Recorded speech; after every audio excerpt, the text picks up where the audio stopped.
Welcome back.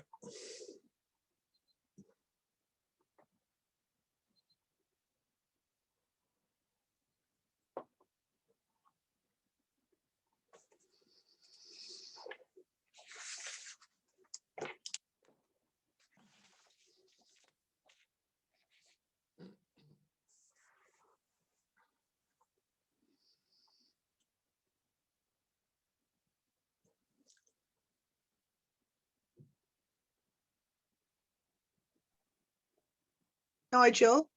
Yeah. I've got another. Hi, it's Sally from Lingwood Care Farm. I've got another meeting at 5:30, so I'm going to have to sign out now, but thank you.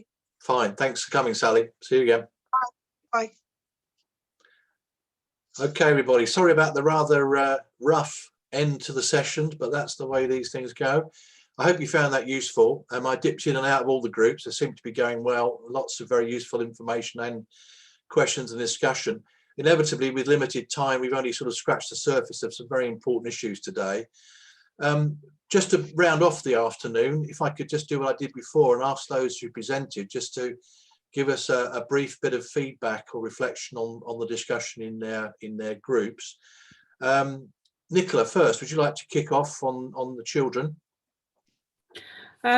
Yes, I will. I had a bit of a glitch and couldn't share my screen. So Matt took first role, but I think that the main thing that came back was questioning around how can we make sure we facilitate accessing green space easier. And I think one of the wonderful things was that Matt showed on his slideshow the like a metro style map of Norfolk and how all these pathways do join up. Matt, is there anything you'd want to add? Oh, and we were talking about the inclusivity of Forest School as well, and about the intrinsic part of getting children involved in nature at a young age.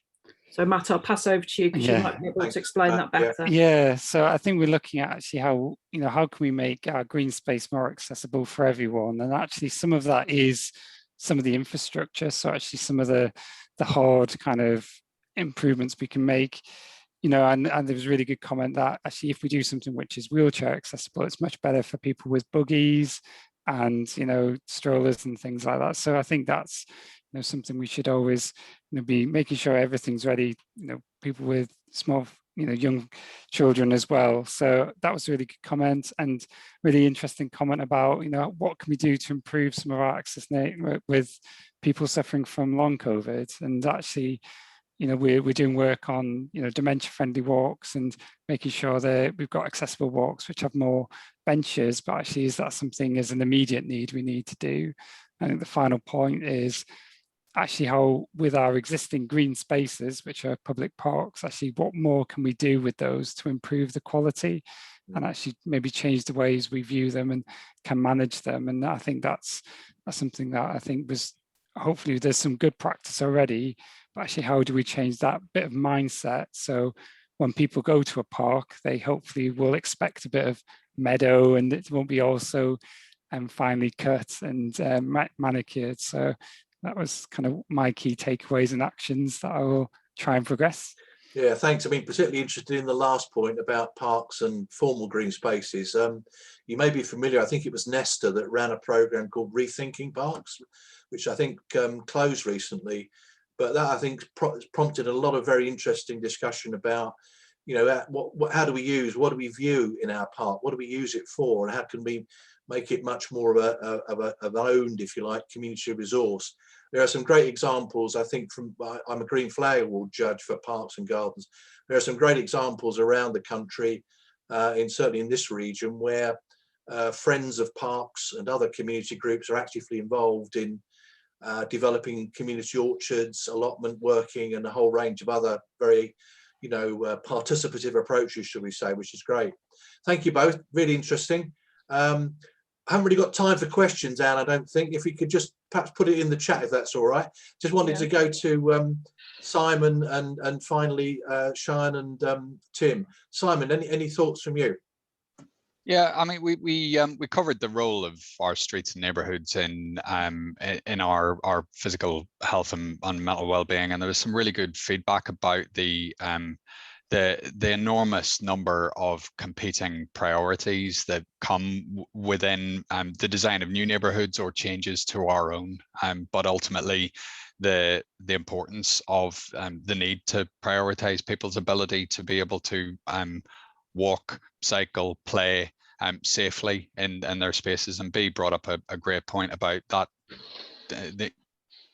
those design considerations and how being able to overlook, to see the spaces where something is positioned is as important to people's reassurance that it is a safe thing to do, either for themselves or for their children, and also about the cost of some of these these exemplar options, the ways, the aspirational builds that can look incredibly impactful, but ultimately can come at other compromise. And the fact that ultimately what we try and do within this work is equity. It's doing this for everyone.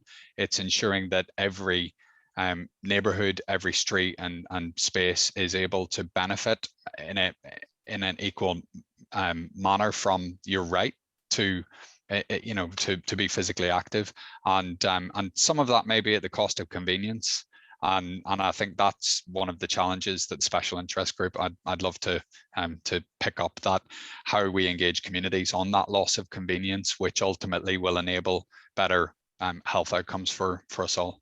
Yeah, great, thank you very much. Sian and Tim, anything you'd like to finish off with?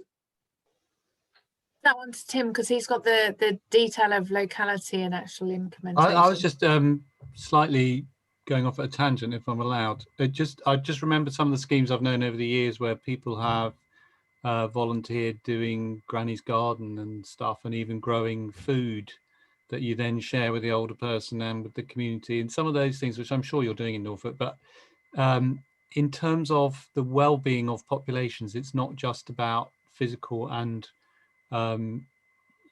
doing enough exercise. It's also about that sense that you have a community where people care about each other, and I think that's one of the things that social prescribing contributes to the population health management agenda, which otherwise might be too clinical and we're just worried about your diabetes. But actually loneliness is a killer as well, and we need to use all these wonderful schemes like the ones we've been talking about.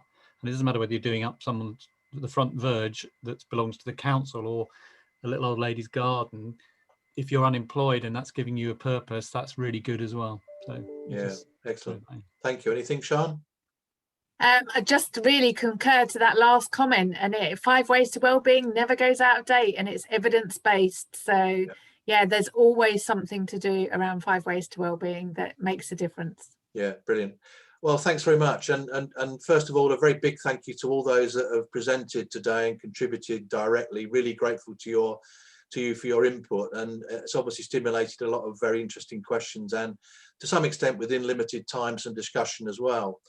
As I said earlier, what I'll be doing as a follow-up today is I'll be emailing the slides that have been used. So those that have used slides, if you could send me them as a PDF, that would be very useful, please, as soon as you're able to do that. I'll also send round a copy of the chat, where again there's been a lot of recorded contact information and questions that perhaps can be followed up after today.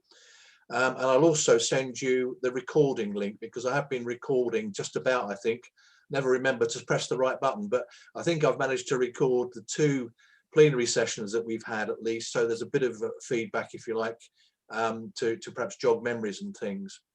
The final thing I want to say is that, as I think I mentioned right at the beginning, we've had experience now of a number of these workshops where follow-up action has resulted.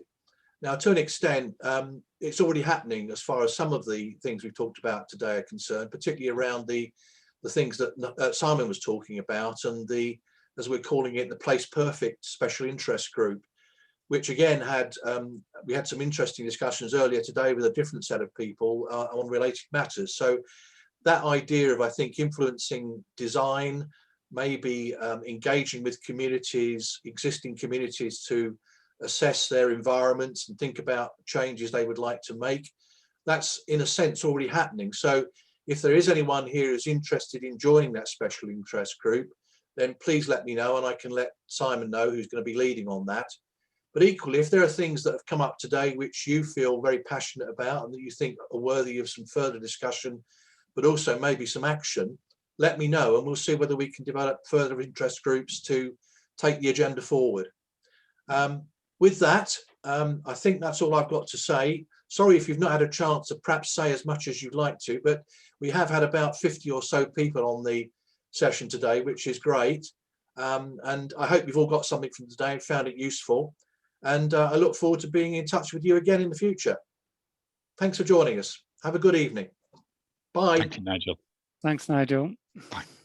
Thank you, Nigel. Bye. Thank you.